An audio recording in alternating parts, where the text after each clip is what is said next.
What is going on, everyone? Chris with Journals, Comics, and Pop Culture, and in this video today, we're going to be discussing if 5 Avenger key comics have held their value since these characters' MCU debut. All right, before we get into these books, if you aren't subscribed to the channel, please take some time to do so. Check out all the awesome links below, including how you can become a patron member of the channel via patreon.com for only $3.99 a month, where you get all kind of extra perks, including early access to videos like these, as well as automatic entry into all my patron-only contests. You can also help support the channel for only $1.99 a month by becoming a member of the YouTube Journals, Comics, and Pop Culture channel by hitting that join button below, where you also get extra perks there as well.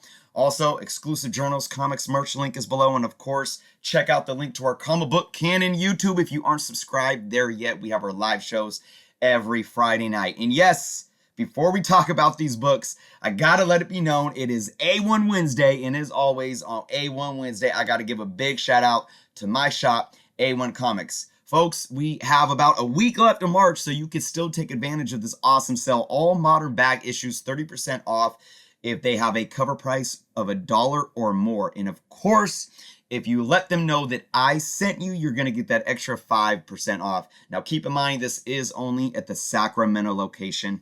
All right, so go take advantage of that if you haven't yet. And of course, if you're not in the Northern California area, still check them out at a-1comics.com.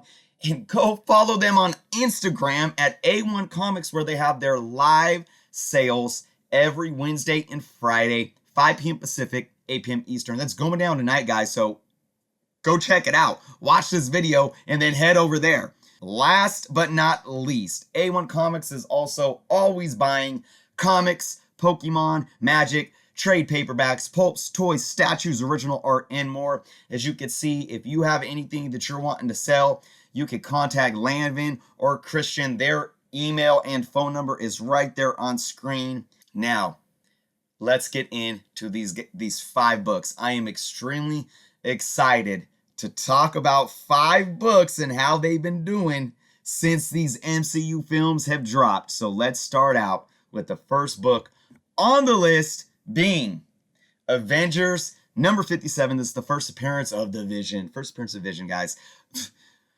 This book is hot for ongoing reasons, right? So we have to take that into consideration. But let's break down these numbers, all right? Look here, we have pre-AOU. What is AOU? That's Age of Ultron. That is the film that was released in 2015 that brought Vision's debut to the MCU. All right, so when we're looking at numbers prior to this release, we're looking at this 2014 CGC 9.0 fair market value. That was sitting at about $860, all right? Post Age of Ultron release in 2015, $1,665. So what was the trend? That was a trend of an increase of 94%. It almost doubled in value within about a year's time because this character made their debut in the MCU. So you can see here that there is a correlation going on. All right, but now you ask, well, do these books hold up? Let's look at this. 2020 pre-COVID 9.0 fair market value was right at about that $1,000 mark at $1,007. So what are the trends here? So from that bump from 2015 after the release of Age of Ultron, we saw a decline. We saw a loss of 39% in that fair market value, right? But look at this. The 2014 trend, it was still up 17%. I talk about this all the time. I talk about ebb and flow and how that's natural. And I also talk about key characters in these key books getting hot because of the MCU. I say it all the time. These books may have ebb and flow. We may see them dip, but there's a threshold. And I guarantee that threshold is going to be higher than it was pre-MCU. And that's proof right here. Even after the dip, right, from the movie hype, it never got back down to what it was pre-movie hype. You see what I'm saying? So that goes to show you that there's still something there long term. But now let's look at what it's doing right now. Right now, current 9.0 fair market value is up again, $1,356. So still, it's down 18% from that 2015 fair market value, but it's continuously trending upward because now it's 58% up from that $860 fair market value where it was at in 2014. So obviously, I think the release of WandaVision has had something to do with this book continually increasing. But again, this is a Silver Age key book, and although we may see some more dips, peaks, and valleys over the coming years, I absolutely believe that this book will continue to increase. I do believe that this book will hit in a 9.0 that 1665 that it was at in 2015, and some years down the line, I do believe it's going to absolutely surpass that. I want you all to keep in mind too, the fair market value grade that you see here, I picked the grade based on the highest amount on the census. So whatever grade had the highest on the census is what I picked to gauge fair market value. All right. All right. Let's move on to the next book, and that is Fantastic Four number 52. First appearance of Black Panther. Let's just look at the numbers. Obviously, Civil War. We saw this character debut in the MCU in the 2016 Civil War film. So pre-Civil War and a 6.5. There's more 6.5 CGCs on the census than any other grade. Fair market value in 2015 was sitting at about $380. All right. Post-Civil War, 2016, $532. We saw a trend of an increase in 40% in that fair market value. Solid. Unfortunately, you know, with Chadwick Boseman's passing in 2020, we know now that T'Challa most likely will never be seen in the MCU ever again. Obviously, I don't have the numbers here, but in 2018, this book continued to increase with the release of the Black Panther film. But let's just look at these 2020 pre-COVID fair market values. $826, right? So that's up 55% from the post-Civil War fair market value, and it's up 117% pre-Civil War, so pre-Black Panther debut in the MCU. It's more than doubled, all right? This book has been constantly trending upward, though, but let's look at this current fair market value. $1,391. Look at this. Since the 2016 debut, that's a 161% increase. In pre-Civil War debut, that's a 266% increase. Wow. Wow. So that's more than tripled in value, getting close to quadrupling in value. This book is on fire. Again, we may see some peaks and valleys. We may see some ebb and flow. But for a classic 12-cent Silver Age book with this character, we know what Chadwick Boseman did to this character and for this character and for fans worldwide. I think that has been basically ingrained in the pop culture phenomena for generations to come. And I absolutely, in my humble opinion, see this book continually trending upward in the future. And again, I have to put this out there as I do in every video where we're talking about books, investing in books, and looking what books are doing. Don't just buy these books because I'm talking about them. Don't take my word at face value. I am presenting you fact and data, but I'm also presenting to you my opinion of what I think these books are going to do in the future, because just like anything on any market, in any investment, you never know. We never know. So let's go into the third book on this list, and that is Iron Man number 55. So this is the first appearance of Thanos, but it's also the first appearance of Drax. We're really looking at this book from the first appearance of Thanos' point of view. Poor Drax, he gets kind of pushed aside, but obviously we know what Thanos has been to the MCU, and we know that Thanos' history within the Infinity Saga is kind of spread out. You know, we had a couple of cameos. You know, we had a cameo that wasn't Josh Brolin. We had a cameo that was Josh Brolin. But let's look at these numbers. Now, I based it on pre-Infinity War. All right, I know the first time we saw Thanos' face was in 2012, right? And then we saw a cameo the first time we saw Josh Brolin in Guardians. And then we have the fine, I'll do it myself in after Age of Ultron, right? So there was that buildup, and I looked at those numbers, and there was steady increase during those years too. But I wanted to look at this specifically from that Infinity War release where we finally get Thanos, and boom, here he is. All right. Pre-Infinity War in an 8.5, fair market value 2017, $836. Post-Infinity War, so this is going to be pre-Endgame, but post-Infinity War, right? $1,217. That is a trend of a 46% increase. Now, this is an interesting thing. This is an interesting thing that I saw in this book. 2020 pre-COVID, fair market value, $909. It saw a decrease from that post-Infinity War of a negative 25%. So you would think that next following year we got Endgame in 2019. But even after that, this book took a dip. So, you know, I can't speak to it. You know, maybe collectors felt like even though we saw Thanos in all of his glory, it was maybe time to move on. People just stopped looking at this book and wanted to invest in where the MCU was going next. Who knows? But look, like I said, what do I say about thresholds? This book is still 9% up at this point in time than where it was at pre-Infinity War. And I have this note down here. No, 2012, a 9.4 fair market value was $511. That's a 9.4. We're looking at 8.5 here. So that just goes to show you that even though we have this 25% dip in 2020 from where it was at after we see Thanos in Infinity War, this book is still up a monstrous amount from before we got any hint at Thanos in the MCU.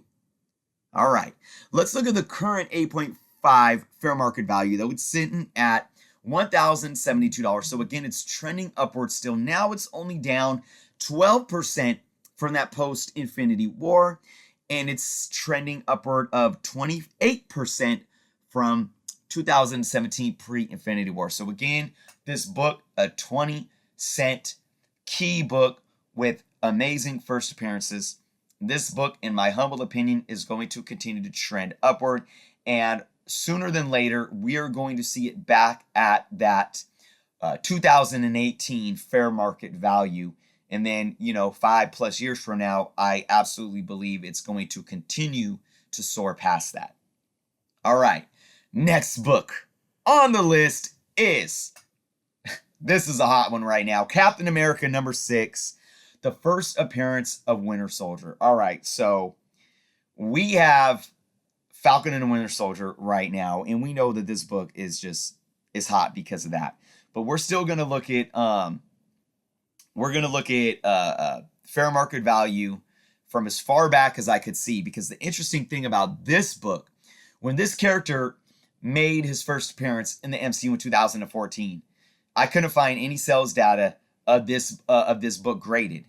So I couldn't base what this book did on sales from 2014 because there was none available. So I went back as far as I could, and that was 2017. So in 2017, a 9.8 fair market value was $119. All right. Pre-COVID, 2020, fair market value bumped up to $195, a trend of a 64% increase. That's solid. You know, in Bucky as the Winter Soldier has played his role over the last, you know, at that point in time, 6 years throughout the MCU. You know, we saw him in Infinity War, you know, fighting there in Wakanda. You know, he got blipped. He got dusted. He comes back in Endgame. So, you know, he's been present in the MCU. I'm sure that's helped. But let's look at this. Current 9.8 fair market value, $662. That's 239% increase from the pre-COVID 2020 fair market value. Wow. So people are just going crazy right now because of Falcon and Winter Soldier. And I will say this too, post-COVID, there has been a huge demand of those 9.8s. 9.8 grades. I mean, we've seen key books continue to skyrocket, but these 9.8s are going absolute nuts. So do I expect this book to come down some? I do. I do expect it to come down some. Do I feel like it'll ever be back at that 195? Absolutely not. I don't think you'll ever be able to get this book in a CGC 9.8 for $195 ever again. But I do have a feeling it's going to cool off a little bit again. But that's natural, ebb and flow. But we'll see, man. We will see what this show does. We're one episode in. I can't wait. All right, everyone. This is the last book on the list today, and it is Captain America number 117, first appearance of the Falcon. So we are continuing the theme of the Falcon and Winter Soldier. Let's look at this though. So again, we get a character that made their debut in Captain America Winter Soldier in 2014. All right. So we're going to look at this book pre-Winter Soldier, which would be 2013, and an 8.5 CGC fair market value that was sitting roughly at about $155. But look at this. Post Winter Soldier 2014, 406. Wow, that is a trend upward of 162% increase in fair market value. That is solid. Now, let's look at 2020 pre-COVID. All right, it's now sitting at about 480. So since 2014, it's still moving upward. It's a 17% increase. Not too much, but it's holding its value. It's increased a little bit, but that's a solid 210% increase pre-MCU debut, right? Let's look at it now. Let's look at it now. Unbelievable. Current 8.5 CGC fair market value, $1,241. Now, this is 206% increase from post MCU debut. That's huge. It's tripled in value since then. But look at this, 701% increase from pre-MCU debut. That is monumental. Again, this what Anthony Mackie has been doing with this character is absolutely amazing. I've always liked Anthony Mackie. I thought his casting in the Big E role as Tupac was horrible, but I don't think that was his fault. Tupac is a persona that really can't be emulated. Nobody can really play his shoes. But he's done some solid work, but he's impressed me as he's aged. He's really impressed me. And what he's done with this character has just been amazing. I love the dynamic between him and Sebastian Stan as well. And I think, look, we may see this book cool off a little bit, you know, here and there, but this one, we have the possibility of the Falcon taking up the mantle of Cap at the end of the Falcon and Winter Soldier. And if that happens, there's going to be no cooling off anytime soon for this book. But again, you look at thresholds. Are you ever going to be able to get this book for that $480 that it was 2020 pre-COVID? I don't think so. I absolutely do not think so. Can it cool off a little bit and have ebb and flow?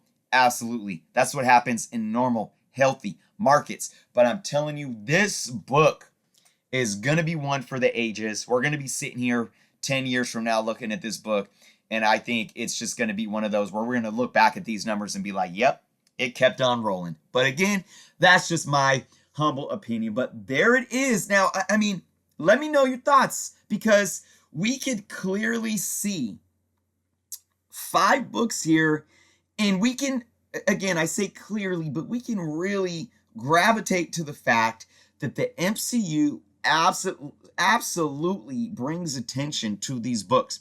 Now, this is going to be the first video in a series of videos that I'm going to be doing, where I'm going to be showcasing 5 books in each video and seeing how they've fared since the characters' MCU debut. So I think once we have this whole series down, and you look at, we're going to do one on villains, we're going to do one on, you know, different characters from different films, and then we can look at all that and really kind of gauge the correlation between how the MCU is really driving these characters. So with that being said, I absolutely want to know all of your thoughts below. And again, before I go, I got to give a big shout out to all my patrons that support the channel via patreon.com. If you all want to help support the channel, again, that link is below. It's only $3.99 a month. You get early access to videos like these. You get exclusive videos every month that are patron-only videos. You get automatic entry into all my patron-only contests, and you get extra entries into any contests that I run on my YouTube. So again, a big shout out to each and every one of you, starting with Serge, Michelle, Jacob, Tyler, Keith, Jeremy, Sean, Michael, Comic Spunk, Jeff, Tricky Clicky, Phillyborn, Alvin, Frankie's Aquatics, Fletch Comics, Joshua, Pedro, Peter, Jason, Joe, Larissa, Sagi, Dan, Bishner, and Simon. Thank you all so much. Again, I appreciate you all being here and watching. Keep in mind, I am running my 5,000 subscriber contest to learn how you can enter and win. You got to be here Friday night for my Friday night live show, and I'm going to be reiterating everything that you need to do, and I'm going to be showing off some more prizes. It's not that hard. It's really easy. So I hope to see you all on Friday. Again, big shout out to A1 Comics. Make sure you guys check out all their information below. Check out their IG live sale going down tonight. Let me know your thoughts in the comments. Be well, and until next time.